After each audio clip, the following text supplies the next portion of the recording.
Oregon fans, what's going on? How we doing? How we doing? Thank you guys so much for tuning in to another episode of the Ducks Dish podcast. Just in case you're new here, I'm your host, Max Torres, publisher and lead editor of Ducks Digest, covering the Oregon Ducks over on Fan Nation, part of the Sports Illustrated Network. Happy to have you guys here.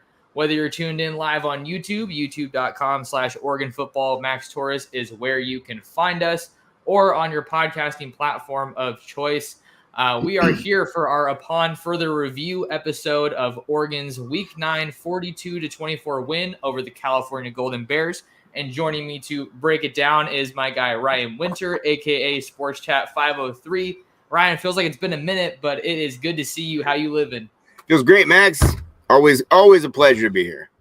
You know it, man. Well, we got plenty to get into with this Oregon game. I know you did your share of content yesterday. I think you did a halftime live stream as well. So Yep. you're just all over it. It's a fun time to be in the Oregon community with how well this team is playing. Yep. Just a couple of notes. Oregon Athletics always hooks us up with some cool notes. Oregon is on the first 7-game win streak since 2019 and the second since 2014. I didn't get to watch all of your stuff, but just kind of wanted to open up. How are you feeling after this win? Just some initial thoughts. Oh yeah, man, it's a great time to be a Duck. We're talking about just where this fits in the schedule and how important it is to kind of get these victories while you can. So I'm stoked, man. I'm going to go to Colorado next week, and I think it's important to kind of look at these games. A little bit, maybe with a little bit different lens than the average folk. Maybe they don't really care about these games. They lose interest in these games. They kind of look for just the bigger games to pay attention to. And I'm just the opposite, man. I'm just as excited about these games. I think these are games that need to be able to just kind of strap it up and get the job done and expect that your opponent's not going to lay down. They're going to fight for you, and you're a big part of their schedule, and so you're usually going to get your best opponent, your opponent's best. You saw that in the Washington State game. You saw it yesterday. Cal played out of their minds in the first half of that game. They were playing really well. They were throwing the deep ball around. They were making big plays, defense, offense. So you got to tip the cap to them a little bit too. Yeah, and this was a big game for Cal, I think, just because of what it would have meant if Oregon lost this game. Seeing that, Oregon's in the driver's seat in the Pac-12 now after getting that win over UCLA at home last week for game day. Everybody was hyped off of that. Maybe they think going to this game, okay, it's a emotionally draining kind of a win, sort of a deal. I mean, Oregon, maybe I shouldn't say it falls under that designation because Oregon controlled that game and they won by 2 scores pretty handily. Could have made it a little bit worse, I think, against UCLA. But it was a big win for them, so maybe Cal thinks they can slip up. Heck, last time the Ducks played in Berkeley, we all know what happened. They lost to the Bears, which was a really ugly game. But, Cal's never necessarily an easy out. They're a team that can take advantage of you. They usually play some good defense, and they have some promising skill talent with Jaden Ott and Jeremiah Hunter. J. Michael Sturdivant had a great game as well. So this was a team that I think could have given Oregon some issues, and they did for a while because Oregon came out slow. They were down 3-0 at the end of the first, kind of shooting themselves in the foot a little bit.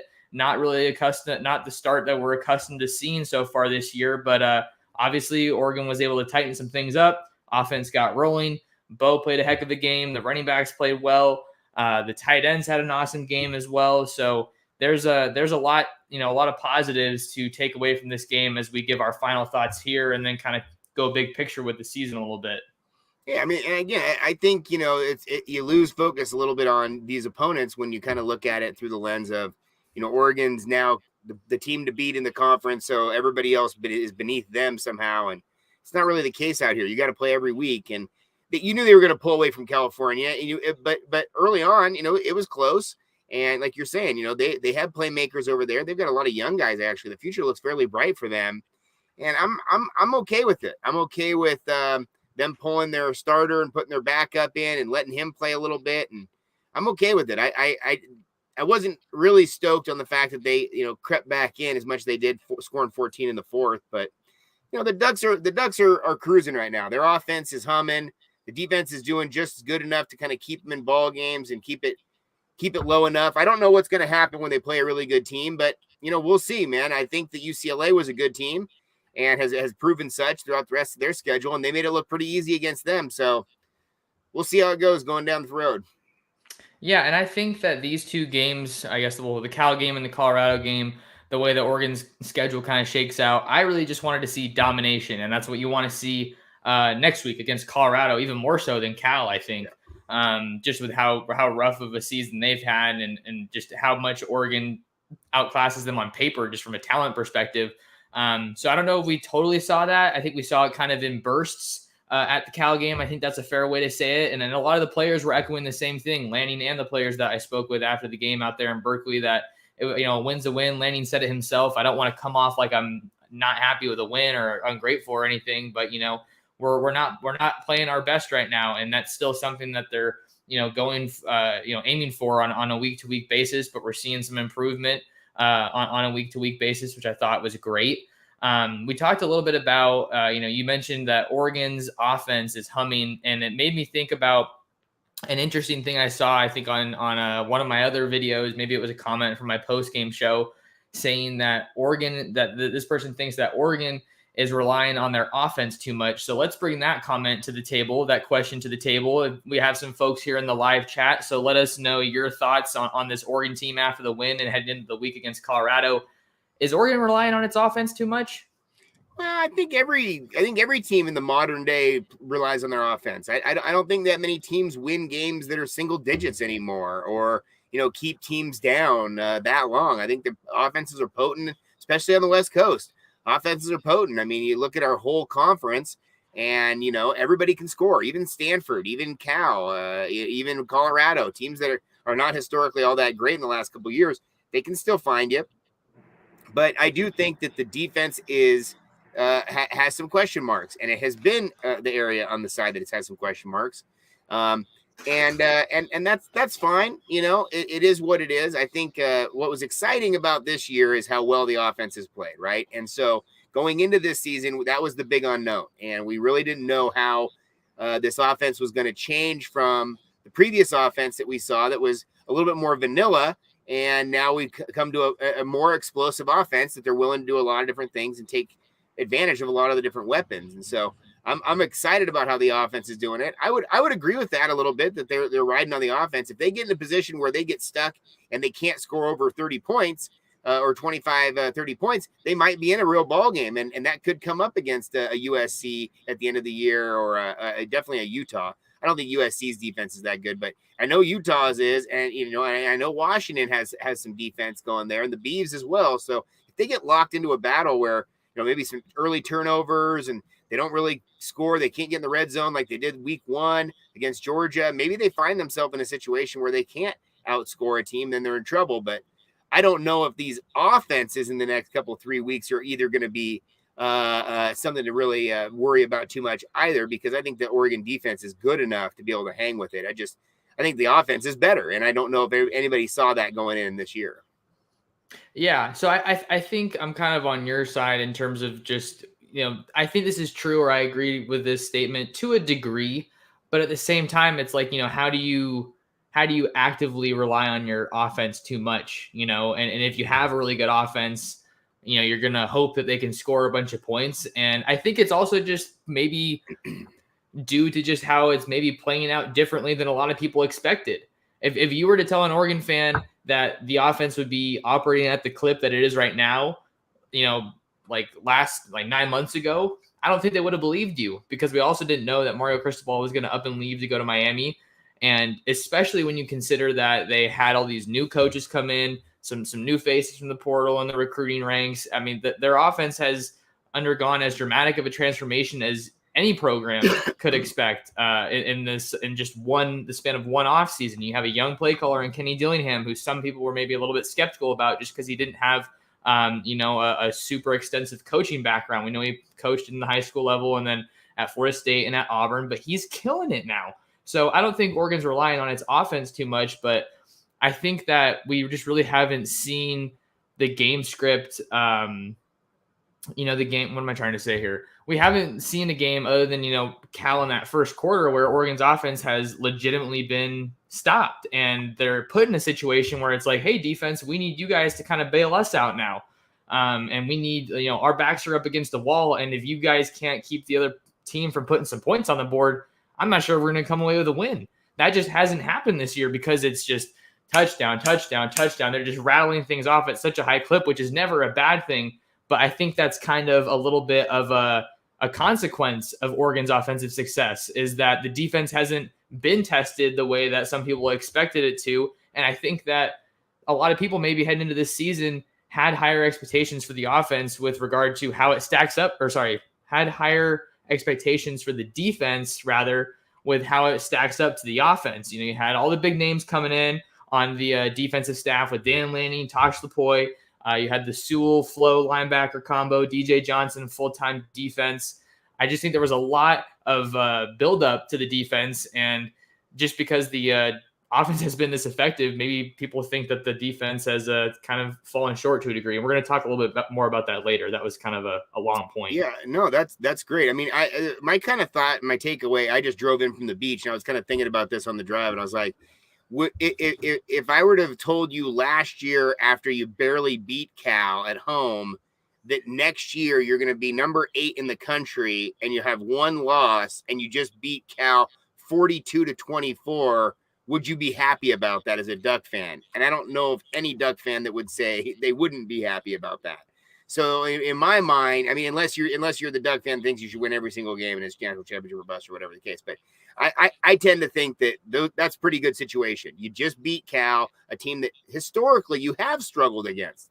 I mean, this coaching staff, that coaching staff, 20 years ago's coaching staffs. I mean, this has always been a grind with Cal. So you gotta take your wins where you can get them, and you can only play who's on your schedule. And right now, I really do think that you've got this really cool opportunity in the schedule to kind of get right, get these games out of your way, play hard, do your thing, respect your opponent. But you got these 2 weeks where it's back-to-back on the road. Just go business trip, take care of business, come back for the gauntlet, those 2 home games back-to-back. And then the game that everybody wants to have end the season, the mighty rivalry game. Yeah, we're still waiting to see if we have a new name for that rivalry just yet. Maybe we'll get an update soon. One of these days, man. One of these days. But until then, the rivalry game that sets itself apart from all other rivalry games, I think it's going to be awesome. And this week, the Beavs find themselves in the top 25, and that's a great thing for the Ducks. If the Beavs can win this week against Washington, that would really tell you something about that team. And I just love where the Ducks are at right now. It's a great time to be a Duck, man. Mark, yeah. I just saw Mark chime in, Civil War. I know, Mark. I know. I say Civil War all the time. I'm 44. How am I going to change saying that? But I'm trying. The rivalry game, the Eugene Corvallis rivalry game, brought to you by. We'll have to see if we get a new name for that. But until then, we'll have to wait for an update. Want to talk a little bit more about Oregon's offense in this game and kind of where they're at, Ryan, because it was an interesting deal. Not only did they struggle in the first quarter, you had some red zone hiccups with Bo Nix throwing behind Troy Franklin, and then you had Bo Nix's other pass to Troy Franklin get deflected and intercepted. So they didn't get off to the fast start that we've become used to. Something, mind you, that was not common at all last year. It was rare for Oregon to come out firing in the game and be a fast start team. But that happens. Chase Cota goes down. You lose your number 2 wide receiver in the first quarter, I believe it was. He goes down. Troy Franklin gets a little bit banged up at the end of the first half on what looked like kind of a non-contact injury. But he came back in the game to start out the second half. But I think we just kind of saw how important Chase Cota was to this team as the number 2 wideout. I think that's pretty clear. Chris Hudson dropped what would have been a touchdown pass. I know he was beating himself up for that one. And it was cool to see Bo. I remember I had my eyes on Bo after that play. Bo tracked down Chris Hudson and just wouldn't let him get away from him. And was just on him to pick him up. Not let him beat himself up. So that was great leadership from Bo. But we see kind of this challenge arise for Oregon with Chase Cota going out. And then really we saw some adaptability and we saw some adjustments from this coaching staff. We saw Troy Franklin get more involved, Chris Hudson get more involved, the running backs out of the backfield. I was writing a story on them earlier today. You can read that on ducksdigest.com, by the way. I think it was 176 combined yards on 8 catches for these Oregon running backs. So they just absolutely took over in the passing game. Terrence Ferguson got involved. Malik Matavell got involved. Patrick Herbert with his first college touchdown after battling all those injuries. How great was it to see that? So I think that just seeing how Oregon adapted to Chase Cota being out was really remarkable. And they had 174 yards on the ground, but it was pretty quiet because, Cal kind of put a lot of energy into trying to kind of sell out more or less against the run. So Oregon said, all right, we'll beat you through the air then. Absolutely. And, they get so many weapons. I think it's it's just a part of football. It's a fine line out there, right? I mean, you're one play away at any time in any position, basically, from getting injured. And so you naturally have to build depth at these positions. Guys are hungry to play, and it's next man up. So yes, they will miss Chase, and being the kind of receiver that he is, a big body receiver, great hands, physical, knows how to use his body to get open, give a big target. He and Bo had a really comfortable sort of repertoire going there. Other guys are going to have to fill in. I thought Dante did a pretty good job jumping in there right away and getting the first down and kind of what would look to be the same type of a role that Chase would have had, cutting across the middle. And, they'll lean on their wide receivers. They'll lean on their tight ends, and they'll lean on the running backs. The running backs caught a lot of balls yesterday too. So, I'm just really impressed. What I love about this offense, and I've said it a couple times this year with I'm doing like a video room now kind of a thing. And, it's so much fun to like really break down this video because, in years past, and again, I'm not trying to slam Mario, his time or anything else like that. I think it's kind of a tired narrative, but I do think that there just was not the creativity and there were not the options available. It looked like a lot of times, like, for example, I went back and watched the UCLA footage from last year when it was in the Rose Bowl with AB versus this year with Bo Nix. And when it looks like he is doing a zone read, it doesn't even look like the other players have even the idea that the ball could go to them. Like it was all predetermined. It made it look like it was options, but you didn't really have options. It was going to go in one direction, and everybody knew the direction was going to go in. You could tell when you slowed it down that guys weren't looking for the ball. And in this offense, it's totally the opposite. When you slow it down, especially like 3, 4, 5 steps into the play, you look around the field, Bo's got numerous options. Check 1, check 2, check 3, and everybody's open. So it's like, how can you not go wrong in this offense? And I really appreciate what Kenny Dillingham has done by just making the defense guess, making the defense make a decision, and most of the time having the defense make the wrong decision. Now, again, like any good coach would do, I've also gone back and looked at the Georgia film and like, how the hell did then Georgia stop this offense? And it really comes down to the fact that they just in my mind, outperformed and out-athleted the Ducks at the point of attack. The Georgia defense was stifling. There was really no room. Even when they carved them up between the tackles, they made some big plays here and there, or between the 20s, I should say. They made some big plays in here and there, but when the plays needed to be made, Georgia made the plays defensively. They were all over them. When you watch the Pac-12 defenses, there really hasn't been anybody outside of that first half of Washington State that's really clamped down on the Ducks, and the Ducks have had some troubles with. This weekend, Cal showed some stuff. Cal showed probably the second best defense that you've seen in the Pac-12 so far. Now, I think Utah's probably got the best one of them all if they're healthy. But I was really impressed with Cal, even though I felt like they were going to lose. I thought they were going to get beat by maybe worse than this. I didn't think they were going to score into the 20s. I thought it was going to be like 42-17 or 42-14 or something like that.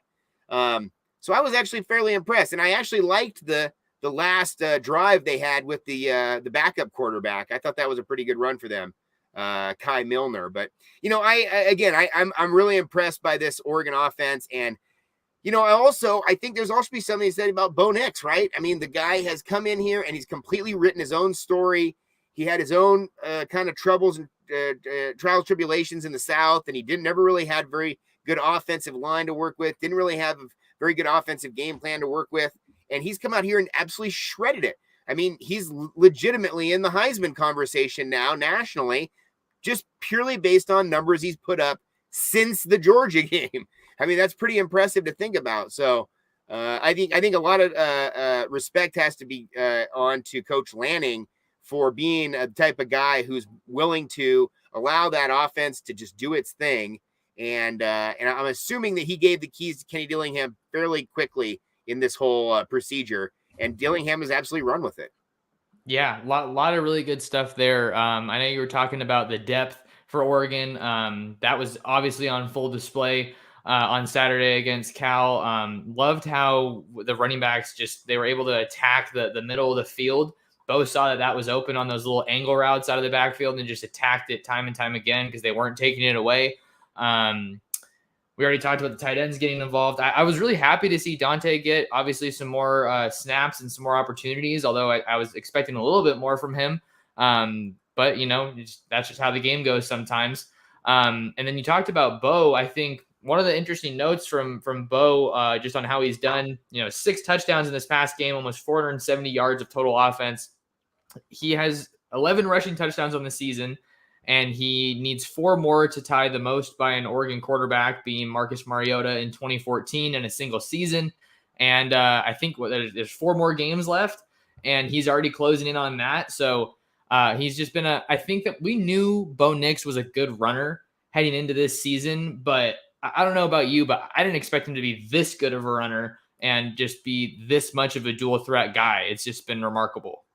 Well, and I also think that we were coming off of the previous offense where you saw the quarterback be the running back quite often, and they really leaned on that. And I didn't know if that was necessarily going to be the same way they were going to run this year. In my mind, the best quarterback run option is when you have a good running game and you have a good passing game and the defense is guessing, and all of a sudden now you can break one off for 15 yards. You just keep doing that in a cycle and things are good for your offense. When you have to force the run, when you have to force it, and last year I did think that the best play that they had was the option play with AB where he would tuck and go.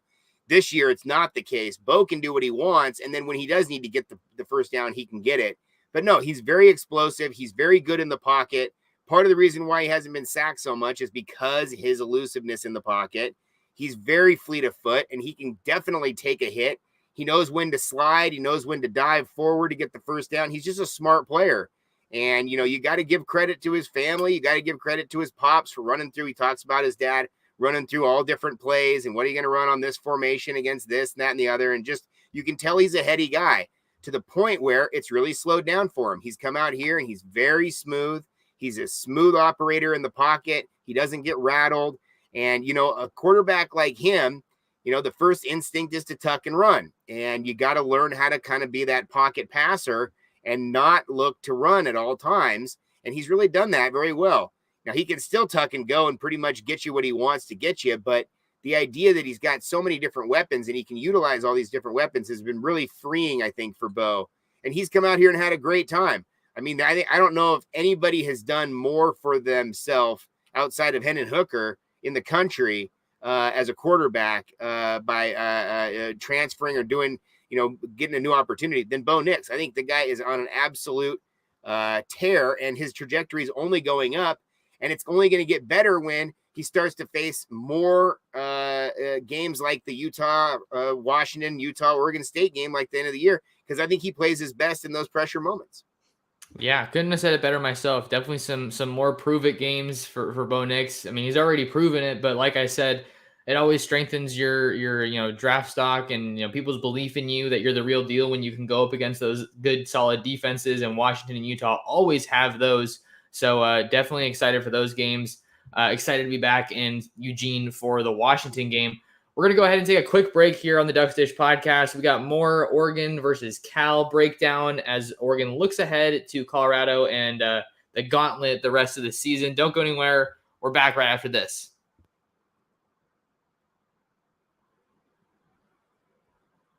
Welcome back to the Ducks Dish podcast. I'm your host, Max Torres, talking with Rian Winter, a.k.a. Sports Chat 503 on this Sunday night.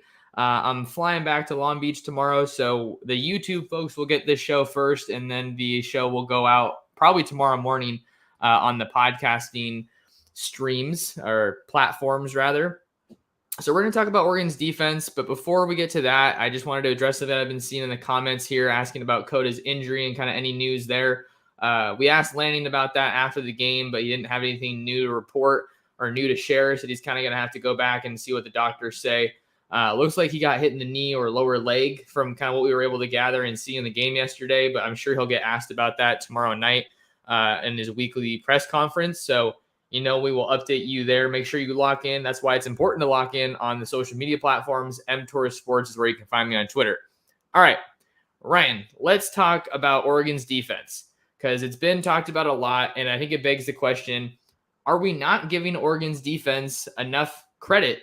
I think that Oregon's defense has been kind of hard to evaluate this year, partially because the offense has been playing so well. And what happens when the offense plays well? You build big leads, you get the backups in, and it makes it a little bit harder to see the absolute best of the best and what your starters are truly capable of because they're not playing the whole game. And I think that Oregon's defense hasn't really put together a dominant, complete game from start to finish just yet. That's what they're looking for.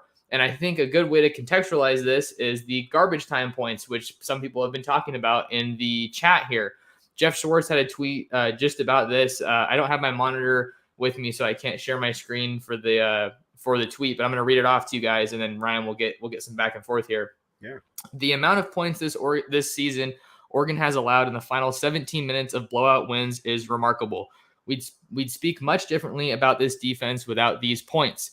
BYU, 13 points, 20 total in that game that BYU scored. Stanford, 17 points out of 27 total points. UCLA, 14 points out of 30 total points. And then Cal, 14 points out of Cal's 24 total points in that game. So those numbers, I think, can definitely make it a little bit tricky to really get a good feel on where this Oregon defense is at. We know that they're doing a good job at getting stops. Brian Addison had his second career pick on Jack Plummer's second throw of the day against Cal. So he's been a major success story for this team.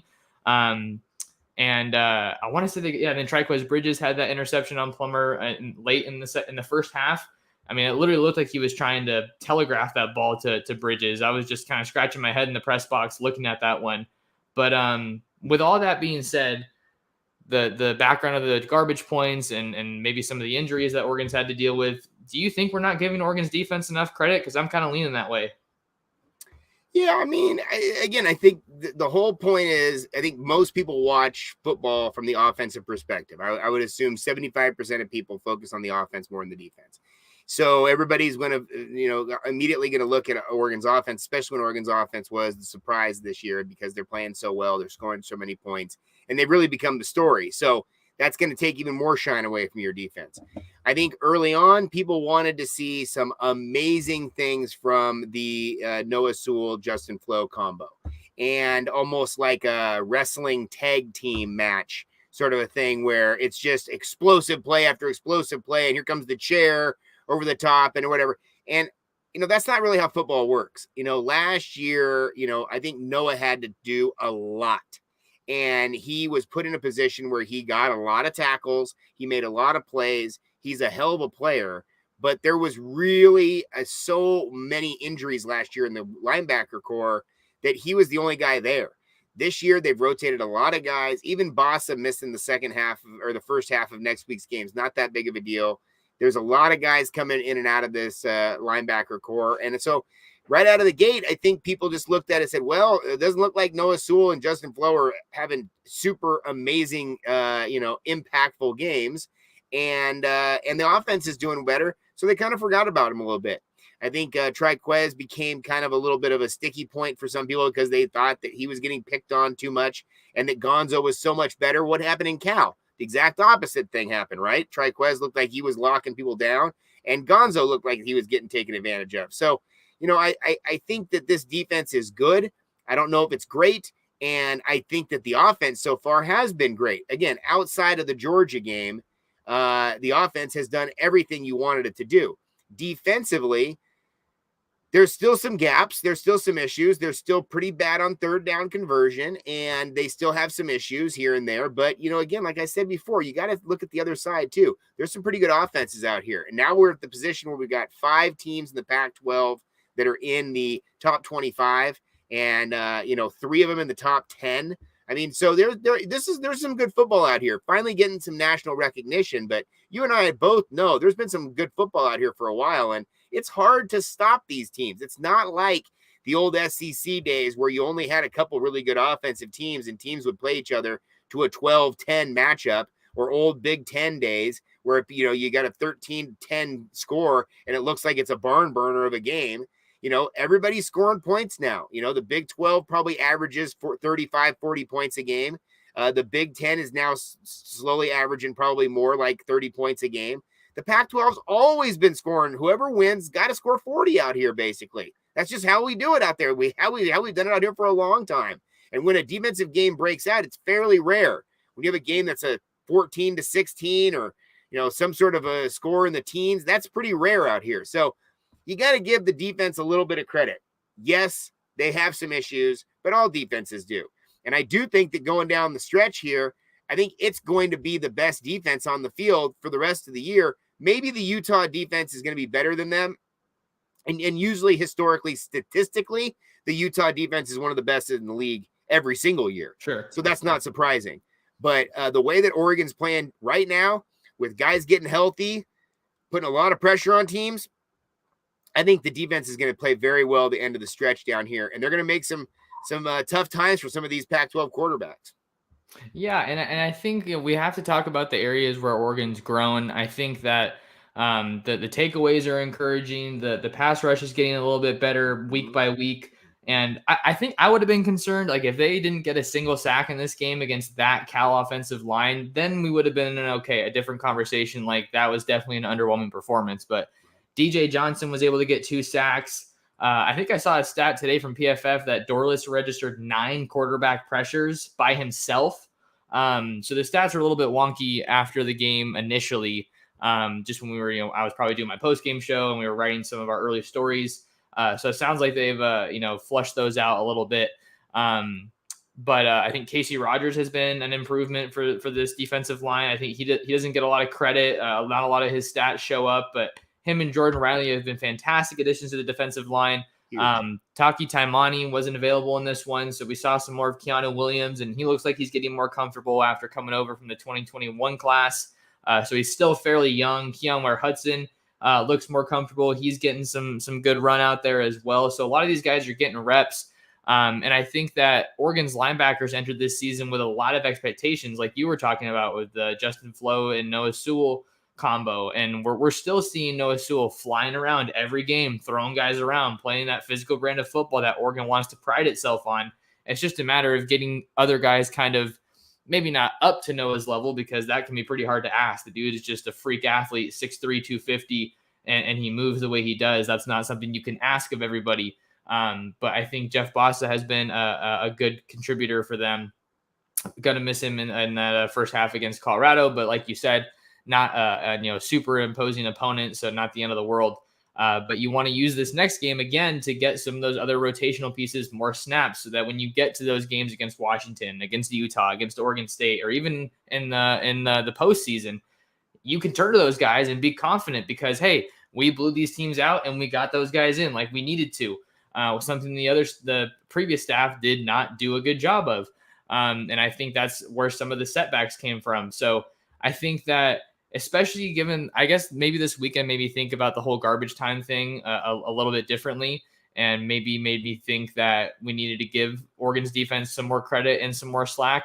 But at the same time, I don't think it's a bulletproof excuse. You don't want to be saying, oh, well, we only gave those points up because our second team was in there. Well, then what is that saying about your second team? Your second team needs to get better at that point. So Oregon's still trying to get that depth across the board. And I think that we're seeing some consistency, just kind of in a different way from week to week, from this defense. So I think that they're still striving up to the standard that they have set for themselves. They're not there yet. But this Colorado game has to just be an absolute golden opportunity for them to just go in hungry. And a lot of guys seemed like they were honestly kind of pissed off. Pardon my French, if that's swearing. I don't know if I'm supposed to say that on the podcast or not. After that game, we were talking to Bo, we were talking to Alex Forsyth, and they were. It was almost, I don't know if I'd say it was somber, but it didn't give you the impression or the tone of a team that just scored 42 points and put up almost 600 yards of offense in a game. And because they think that highly of themselves and they know they can do better. So that's more on the offense, but I think that the defense is continuing to make strides, and they're doing enough for what Oregon needs them to do as a team. So because Oregon's offense is rallying off all those points, they don't necessarily need to be just dominating from start to finish, but that's obviously what they're aiming for. Absolutely. And yeah, your point is well taken about garbage time. Most of these games Oregon has got up very quickly, and especially that middle 8, we've talked about that all year. That second quarter, they've done very well. I just looked it up while you were talking there for a second. They've had 13 points against BYU, 14 points against These are all fourth quarter points.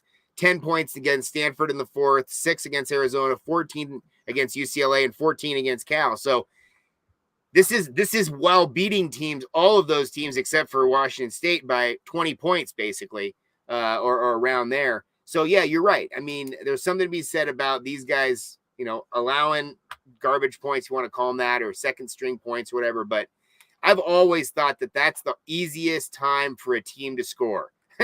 They take out the starters, they put in the second stringers. The second stringer's been sitting there watching, or the third stringer's whatever, been watching the whole time, and they're ready to go.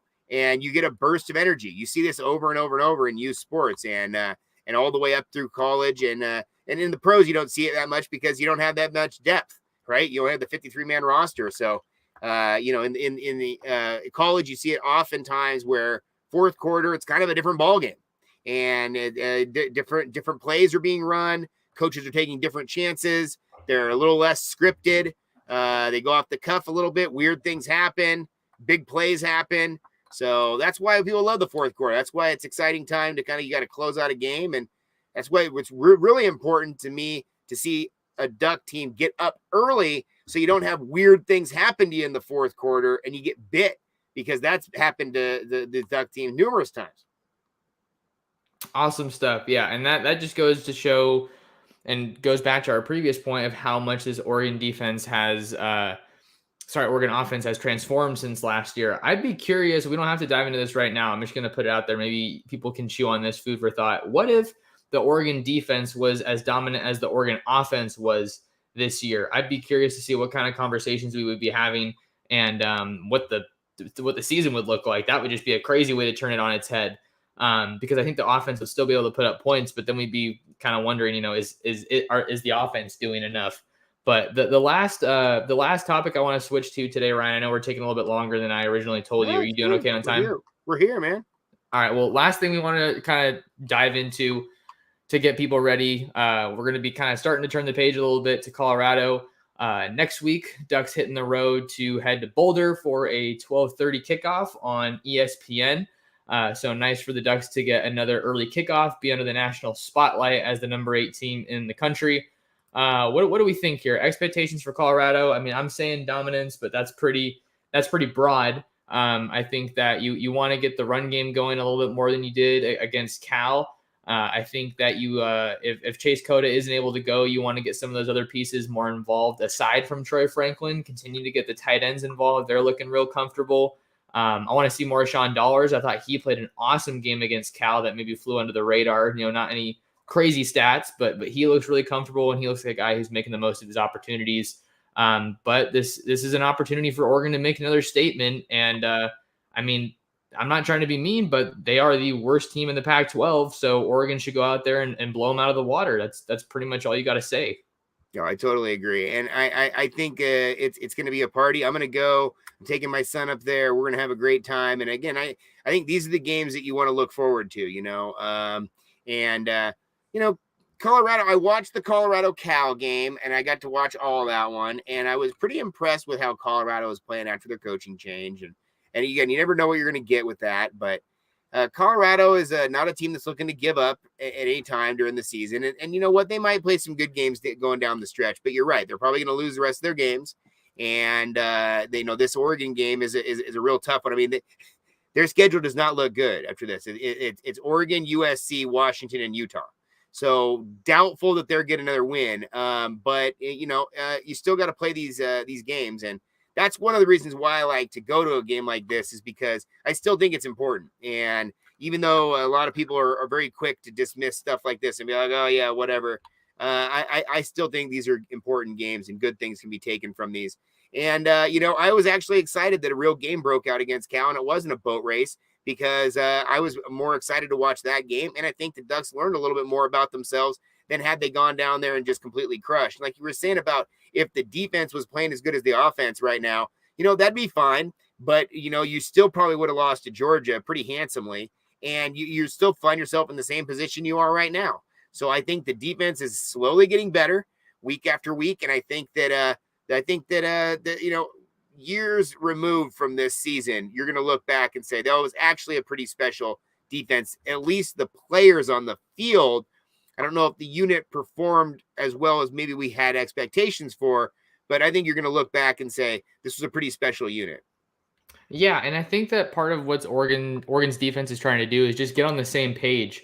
Get the communication down pat, and be able to get into the right checks and make those adjustments, know where your help's at, like all those things like that.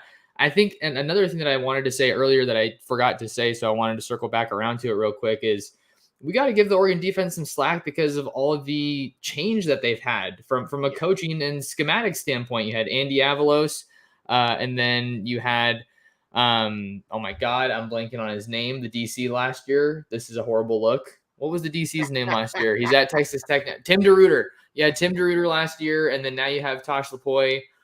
So just having that much change can be difficult, obviously. But yeah, I think that to your point, just about why it might have been good that it wasn't a boat race.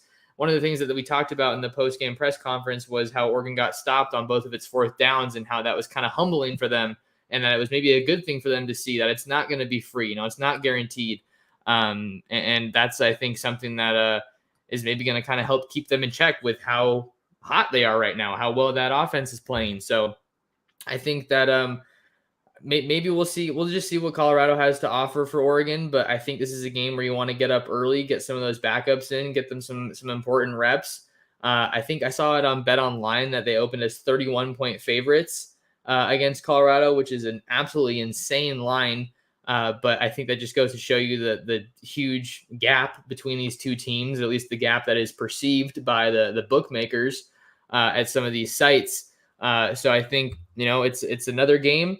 Or all Oregon can do is play the games that are on its schedule and put in front of them. It may not be the most attractive matchup, but it's a game that you got to go out there and play. It's another chance to prove that you're the best team in the pack and that you're taking those steps week by week. And now with the first playoff rankings coming out on Tuesday, I guess you could say it's another opportunity to make your case for the playoff, seeing that Oregon's on this 7-game win streak. Yeah, I think it'll be a blowout. And I'm a really big believer in the fact that your offense can let your defense kick back and relax a little bit. And there's been times I think that maybe the defense fell into that because the offense did jump out to such a big lead, and the defense maybe didn't feel as opportunistic and maybe didn't feel as hungry as they would had they needed to get a stop or something like that. And so yeah, it goes both ways. This is a game where you need to really pump up. You need to bring your own juice, as they say. You need to bring your own energy and strap it up and go for it. And I kind of actually think that mentally you should think of these games as being must-win games, and you really need to bring your A game, because it's like a lose-lose situation, right? You can't beat this team bad enough. And I see guys in the chat talking about scoring 70 points, and that'd be awesome. But I tend to think you need to get to about 50 points on this team, and I would love to see the defense clamp down and not really give the Colorado Buffs much of an opportunity at all. Maybe something around 50 something to 14, or maybe even less would be pretty awesome. But either way, I don't think it really matters, because I don't think scoring more points now doesn't get you anything in a month. So you're going to need to get this game, get it under your belt, move on to the next one, get back into the film room and start studying stuff, because the Washington Huskies, no matter what kind of team they're going to provide for you, they're going to be a challenge. And coming off this Colorado Buffs win, which I'm assuming is going to be a big win, that would considerably possibly be a trap game between that and the Utah game. That's how you kind of spell those things out, right? When you define a trap game, it's kind of based on what did you play last, who'd you play last week, how'd you play, what was your mindset going into the next week, and having some sort of a letdown for that Husky game, it would be unacceptable, especially in the rivalry situation that the fans are in. I don't know if the players feel the same way, but I think I have it a home game to come back to the friendly confines of Otson. You only got 2 home games left, but after this week, Colorado Buffs, you don't have to leave the state of Oregon until the possible Pac-12 championship, which I'm hoping they get to. Yeah, absolutely. And I think another thing I was going to say, you can use this game to kind of clean up some things. Dan Lanning was talking about the pre-snap penalties that reared their heads against Oregon, getting called for a couple false starts in that one. I think one of them stalled one of the drives, or maybe that was a hold early on in that game against Cal. Third down defense continuing to improve a little bit. Held Cal to, I think, 4 for 15 in this game in week 9. So get off the field when you can. I think that's huge. Help yourself out there. Maybe get some more pass breakups. Don't get beat by the big play that happened, I think, 3 or 4 times against Cal in this one. And then, do the things that you do well, and then just try to make those weaknesses into strengths. That's kind of the name of the game. But it should be a fun one, and we'll have plenty to talk about this game throughout the week on the podcast. But just any final thoughts here, Ryan, before we get out of here? No, just getting excited for the rest of the year. I mean, I tend to think that, you have kind of 2 different versions of the Duck fans, right? You got the Duck fans that are kind of the old school fans that are like, hey, man, that was a big win against Cal, and other Duck fans are like, oh, man, that was terrible. You should have blown Cal out, right? I mean, I think you have kind of both sides of the equation. I think both fan base or parts of the fan base, if you want to consider it that way, have really come together this year and have really been on the same page. It felt like there was a real harmony after that UCLA game. There's something really special about that UCLA game. I can't really put my finger on it, but the energy was tremendous. It was one of those things that really kind of felt like everybody was feeling it. Everybody was on the same page. And I think going forward, it's going to be a rough one. I do think that they're going to have a challenge. They're going to have one of these games that is going to be very difficult, maybe like a Washington State game where they have to score some crazy 29 points in the 4th to win it or something. I mean, there's been some weird stuff out there, but I do really like Oregon's chances going forward. And at this point in the game, not to get too ahead of myself, but I do think that they have probably the best option to get back into the Pac-12 championship, even if they did get a loss in the future, maybe against Washington or something, that they would possibly have, that opportunity. But I'm not thinking any losses. I'm thinking they're going to win out. I always thought this year that Utah was going to present a very big challenge and possibly another loss, because it was really hard for me to kind of get over those losses last year, right? The PTSD of being in that stadium in Vegas and seeing that exact same thing happen again 2 weeks later was hard to take. And it's hard to shake that mentality, right? But what I've seen out of Utah so far, they've got to get healthy. But 2, even when they are healthy, it does not seem like the same explosive defense that they had last year. And I think Oregon's offense has some completely different for them this year. And like you said before, do you think they're going to lean on the offense? Yes, they are. And I think that the offense is going to have to win them that game. And the same thing goes with the Beavs. I think the Beavs are going to be very tough in the construction side at the end of the year. I think the Beavs are really going to bring it. I'm really proud of them getting in the top 25. This could be an absolute classic Beav meltdown if they lose to the Huskies this week. The first week, get it in the top 25, turn right around and lose to the Huskies up in Seattle. I could see it this clear as day. But if they continue to win and put pressure on teams, I think, they've got something going forward as well, that they've got a higher expectation. And I think that helps everybody in the conference, right? So the high tide raises all boats. And right now the Pac-12 is floating a little bit better than it was before. And it's feeling a little bit better. And now we saw the media deal, or what we think is the media deal from the Big 12, kind of come through. And it doesn't look that bad for the Pac-10 going forward, or what could be the Pac-12 if they have expansion, with which Kliavkoff has mentioned. So I think it's just a really good time to be a Duck. And I don't know if that was necessarily what we thought. If you go back in time when you thought the conference was going to go down, the team was leaving, the coaches were leaving you You didn't know what you were going to get with recruits, if you're going to lose recruits, if you're going to lose the mojo. Instead, you have a better coaching staff come in who gets better recruits before he's even coached a game. Yes, has the bad loss, but since then has put together one of the best seasons we've seen since the absolute apex of Oregon football with Chip Kelly and Helfrich and Mariota and all that sort of stuff. So, I mean, how can you not be thrilled? So at this point in time, I just think it's a great situation. The tide is rising, and I think it's going to be better in the future. I think the offensive line is the big veteran group right now, but I think the guys next year are going to play very well on the offensive line. And I think going forward, they're going to continue to get a lot of really good recruits in here. And I think Coach Clem's going to coach these guys up. I'm just so impressed with Coach Lanning and his staff. What they've done this year has been very, very, very impressive. So I'm just thrilled to be a Duck, and I'm blessed to be in the situation I'm in as a season ticket holder, a guy who gets to go to these games, take my son to these games. My son works at the Duck store.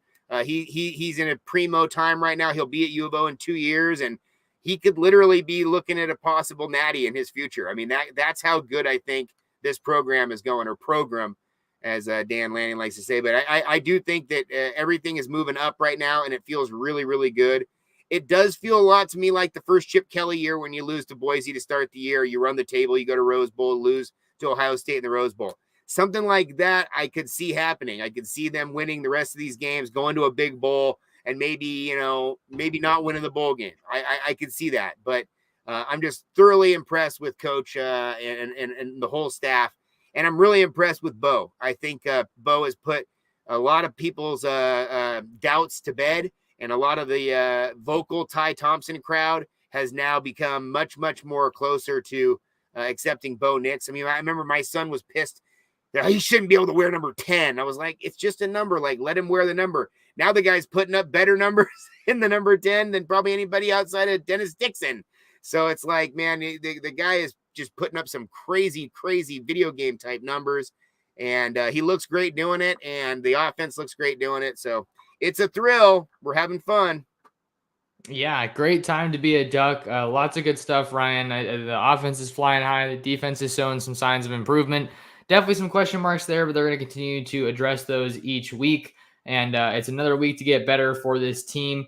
Pretty healthy. We got to see what's going on with Chase Cota. We'll see if Taki comes back. Stephen Jones wasn't in a boot when I saw him in Berkeley, so that was probably hopefully a good sign for the Ducks.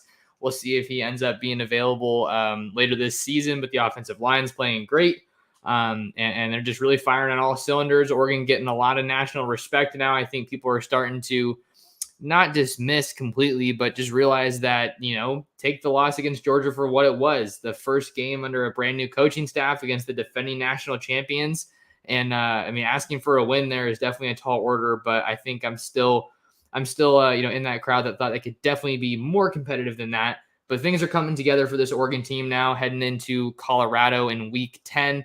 And we're going to have a whole bunch of talk this week to break that game down and preview it. But Ryan, where can people find more of you and kind of what you got going on in the Oregon football community?